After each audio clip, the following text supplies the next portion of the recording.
Hello, everyone, and welcome to Rogue Voice, conversations that inspire and connect. I'm Tiffany Cooper.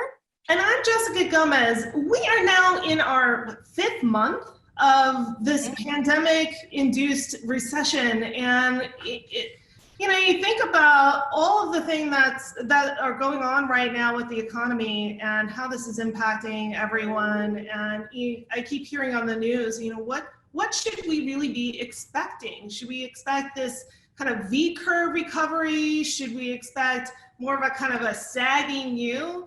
And one of the things that is really, we worry about being impacted is construction and real estate, right? What kind of, what happened during the 2008 recession. That was really tough on everyone. Yes, it's really interesting. I was even talking to my husband here, and in Minneapolis, they have this huge building and they pay enormous amount of rent. And now he's saying we're downsizing because, we don't need all that space. Now we know we can work from home. And so that's affecting real estate. But I'm always curious too, how is the real estate being affected in retail? Here, I live in Mall America, where a lot of the shops have not come back full circle. So I do wonder and I worry, but there's going to be a new normal. I call it the now normal. But we have two very knowledgeable guests joining us today to discuss long-term impact of the COVID-19 on commercial construction and real estate. Please let me introduce Allen Purdy, President and owner of S&B James Construction, Scott King, owner of Merit Commercial Real Estate, LLC. Welcome both to the show. Thank you. Yes, welcome to the show. Thank you. You guys have between the two of you, you're so knowledgeable on this subject. I really appreciate you're here to kind of share with our audience.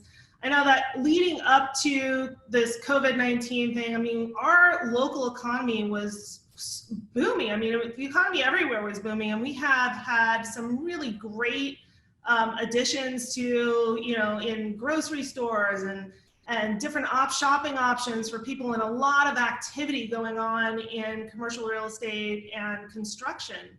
I'd like to start with you, Allen. Could you tell us a little bit about S&B and what are some of the projects that you are really excited about right now?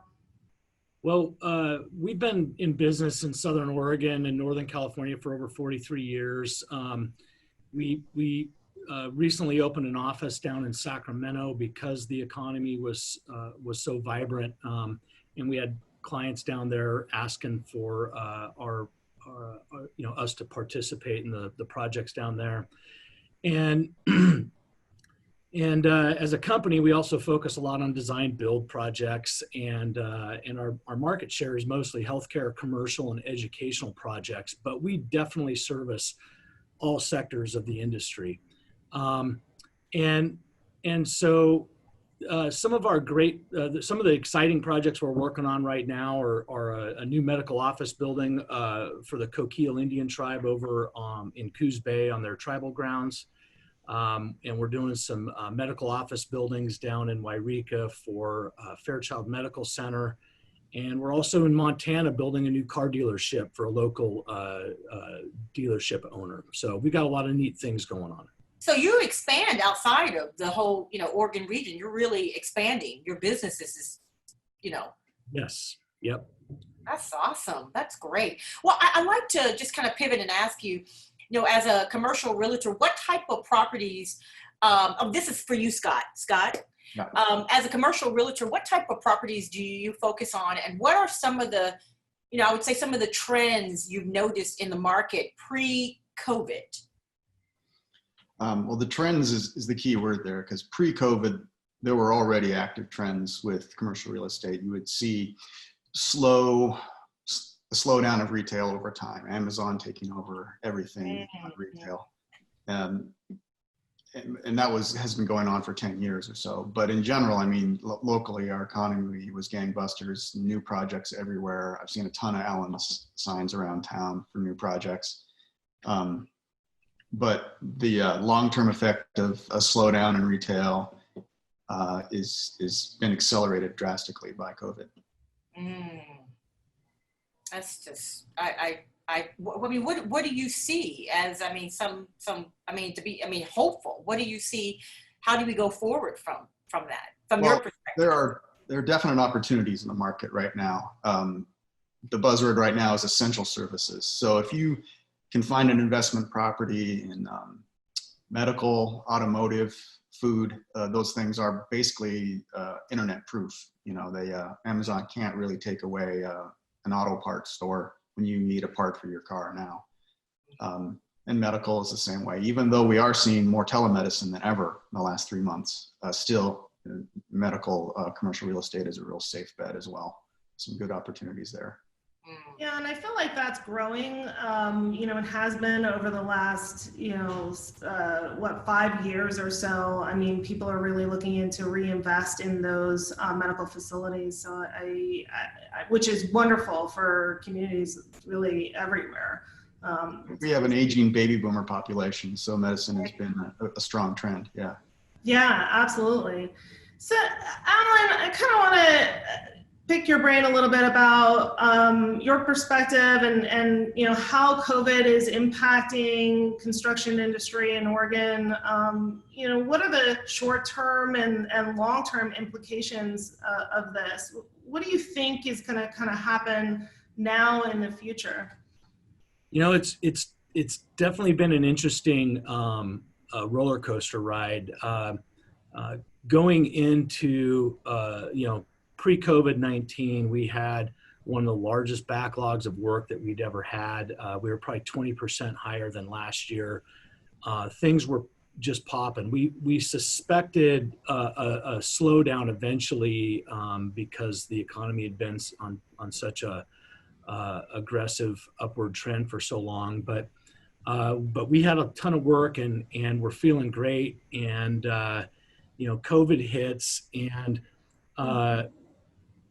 you started seeing all these things shutting down. Then they come out and they say construction was an essential service, and we're all trying to digest it. We were happy that we were an essential service, but we were still wondering, what are the other effects and how are they going to get us later down the road? And over a few weeks, so we starting in March, we had about 8 projects in the $1 to $3 or $4 million range that were supposed to just kind of start coming online almost week after week after week for 2 or 3 months. And all of a sudden, now the work that we had in the pipeline was essential, so it wasn't getting stopped. Yeah. But the work that was coming into the pipeline, the lending institutions that were involved with them, or just the clients themselves, pumped the brakes and said, hey, let's furlough these for 60 days and figure out where things are going. And so that was a big wind out of the sail because, you put so much effort into getting that into the pipeline and then to have it just yanked out and you don't know if it's just going to be put on a hot plate or in the freezer was definitely unsettling.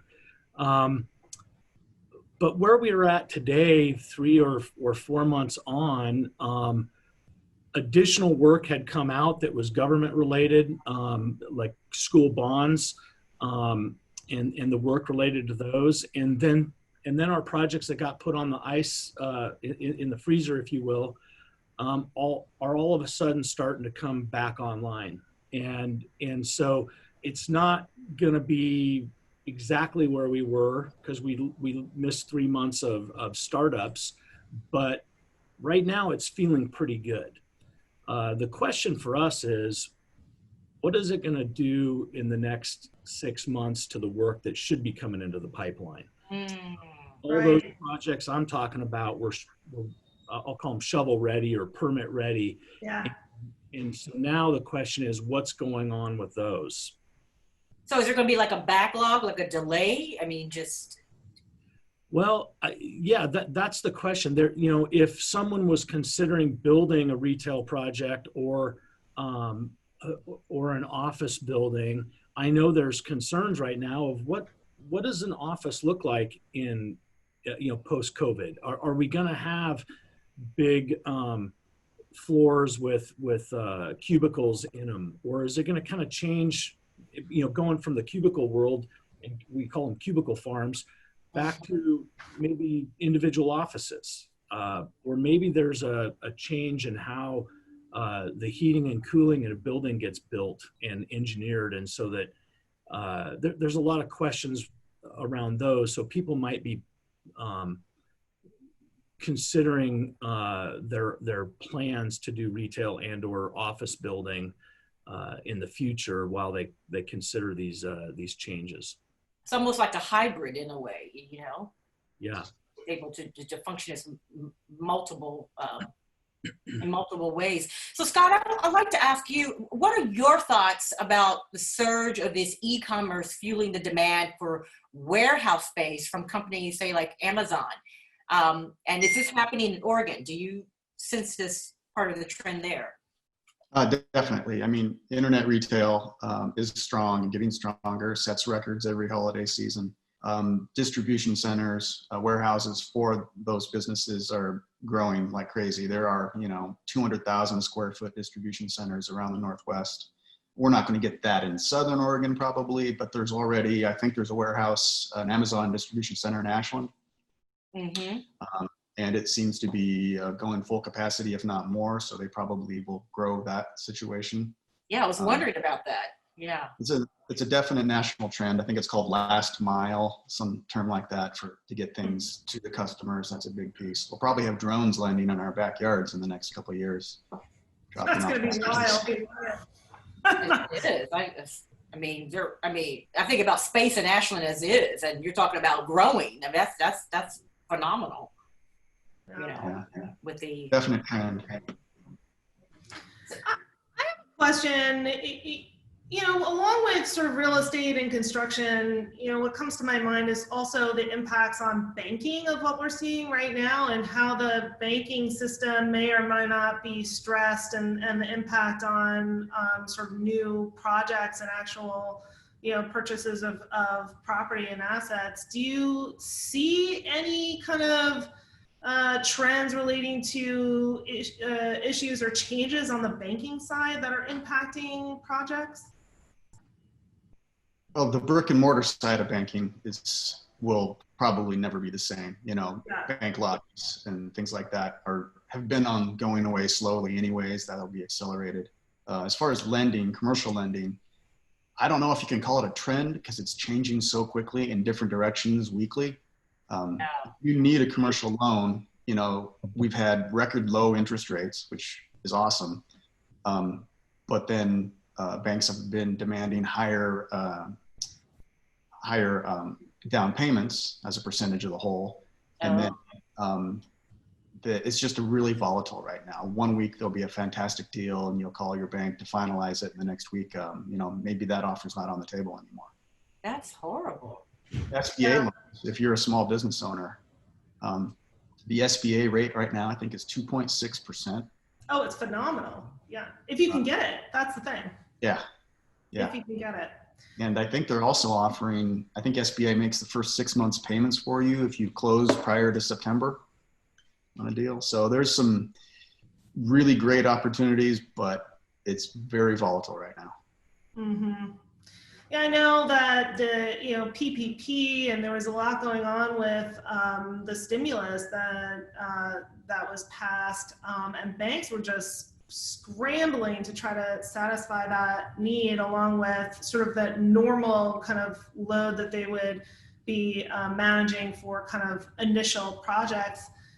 Did you see any slowdown having to do with that, Alan? I mean, I think there are some projects, like you said, that were bonded. I mean, do you see kind of any slowdown due to the banking side in your business?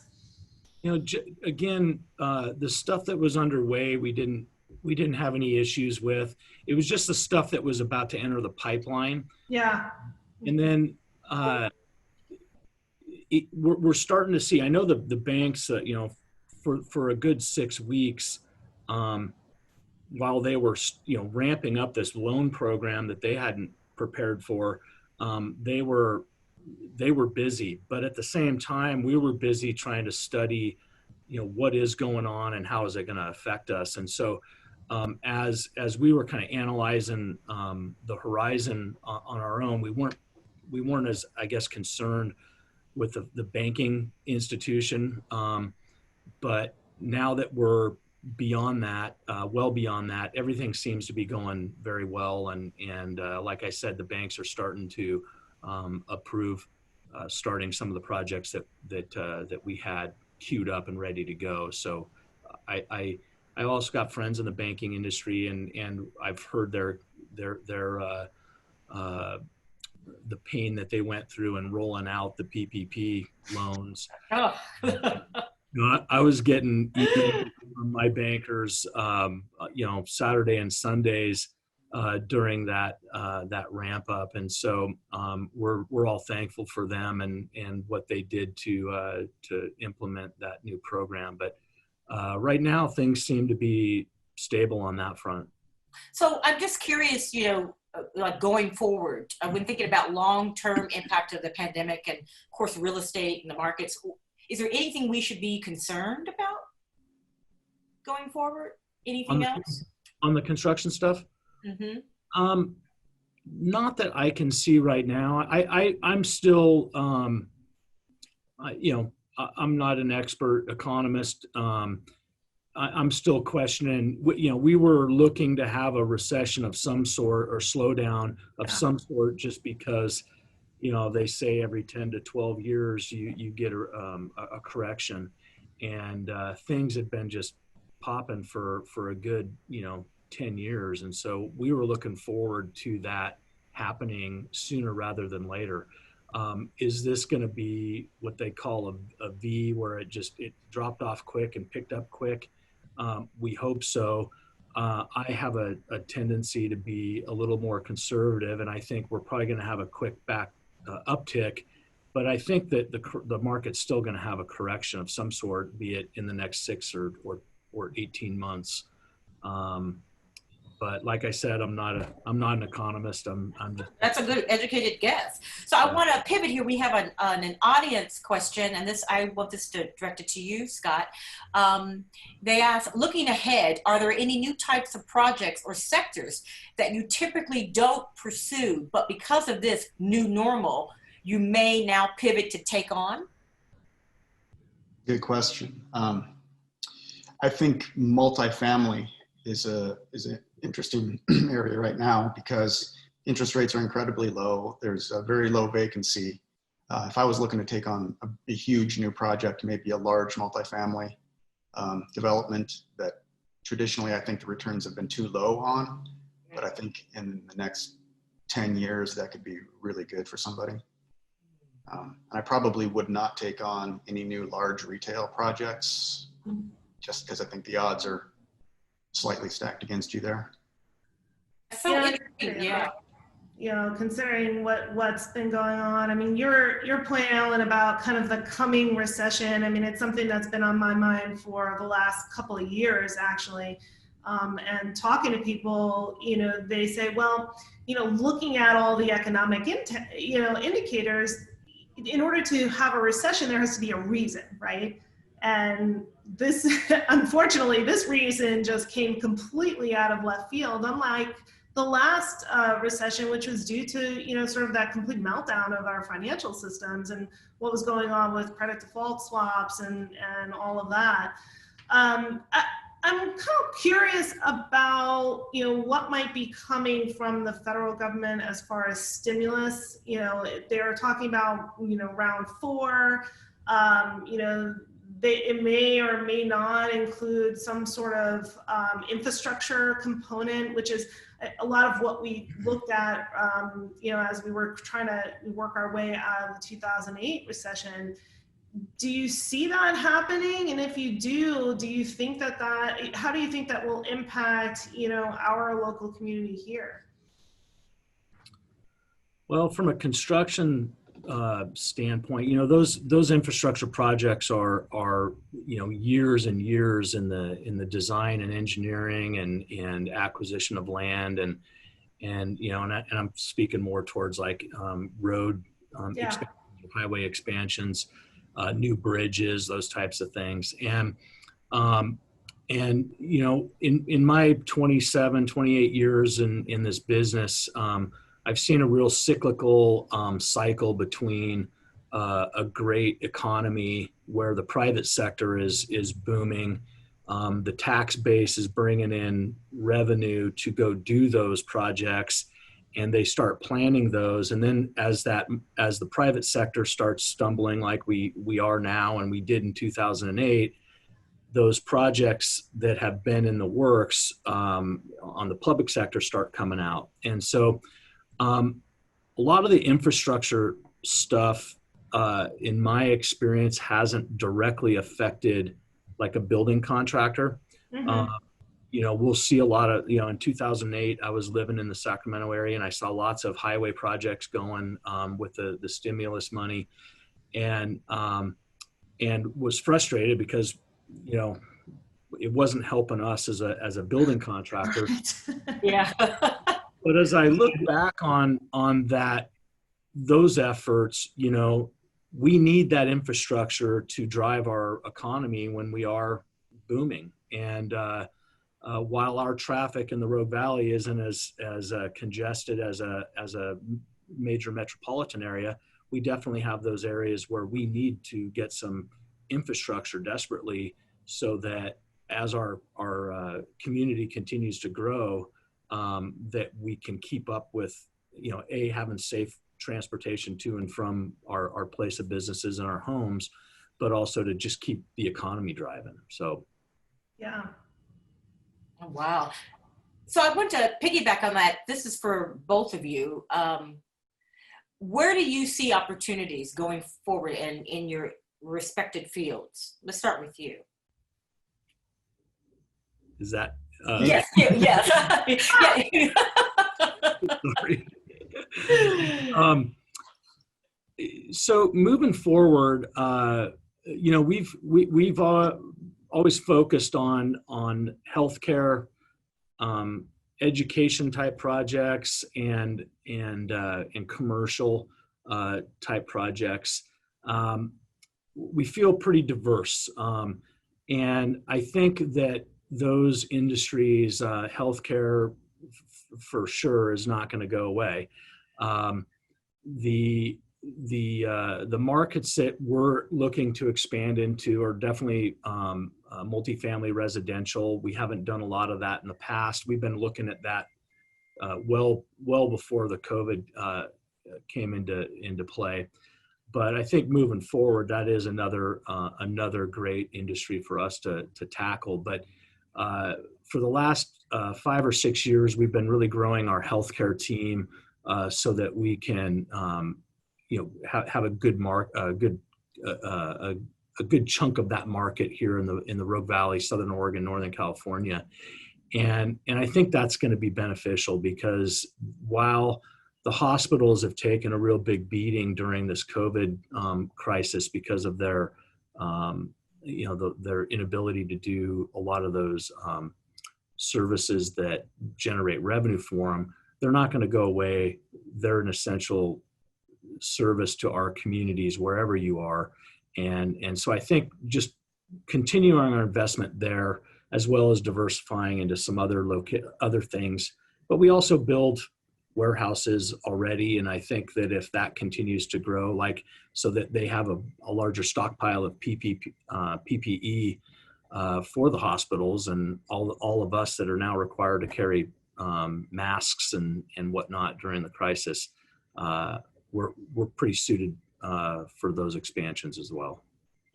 Great. It's interesting that you bring up the residential, because, you know, for so long, I mean, leading up to this, we've had a housing shortage, right, of affordable places for people to live. I think I saw some statistics early, you know, kind of last year, and you probably saw these too, Scott, that I think we were at a 1.5% vacancy rate. I mean, and healthy is considered like 4, right? So, you know, that is, I think there's some big opportunities there, especially with the urban growth boundary expansion that Medford just did, even though there's, you know, infrastructure that kind of has to go in there before a lot of that is accessible. Scott, do you see that as an opportunity on the real estate side as well?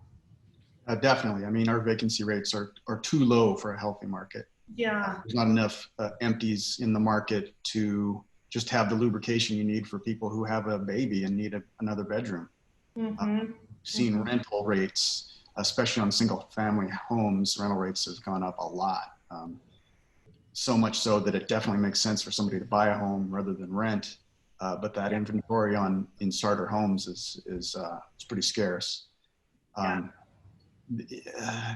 valley is limited in geographically, right? We've got mountains on both sides of us, and there is a limited inventory of multifamily land. It's pretty competitive to get it. Yeah. But there's definite opportunities there. Yeah, I've always wondered that. Even when I lived in Ashland, I was thinking, how, in terms of expansion, where do people go? What do people do that, starter homes, it's not affordable.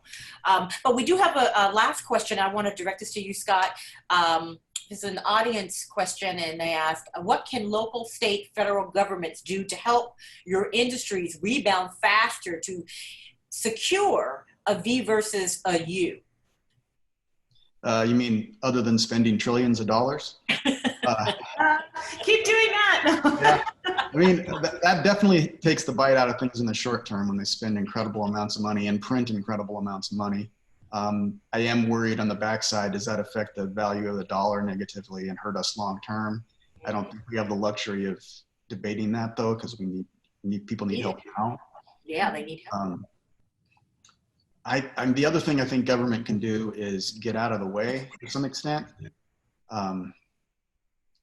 Planning departments should make projects easier. Investment in a community helps everybody. Rising tide lifts all ships. So I think the financial things they're doing now, making it easier to develop and bring new things into the marketplace would be another good thing. But I also think government has limited ability to drastically affect the economy. Yeah. What about you, Alan? Do you like to respond to that question as well?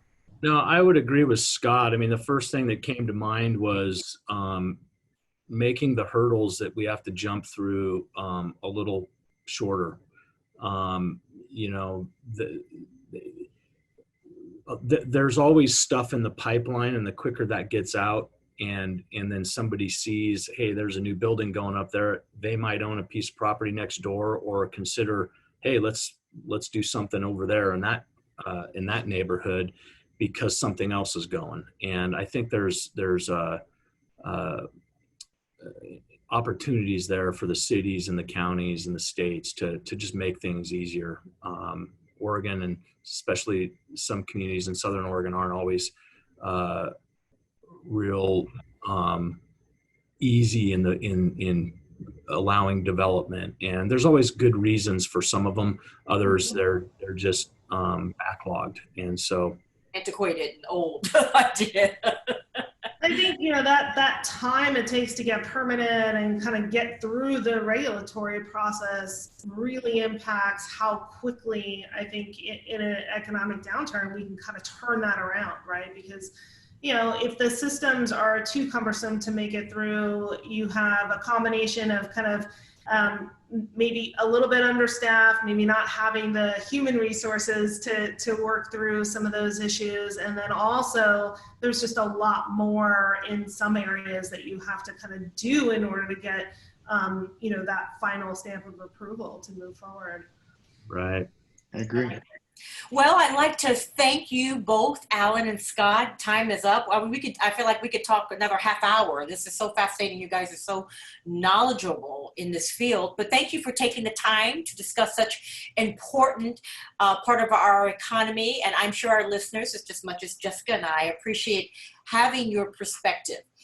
Remember to tune in to Road Voice online every Thursday at 4 p.m. Pacific Standard Time, and connect with us on our YouTube channel and Facebook, where you can send us a message or leave a comment. We want to hear from you. Next week, we're discussing the stigma surrounding mental health and how communities working to promote well-being and improve outcomes. So tune in. Thank you, and we look forward to seeing you next time. Thank you. Thank you.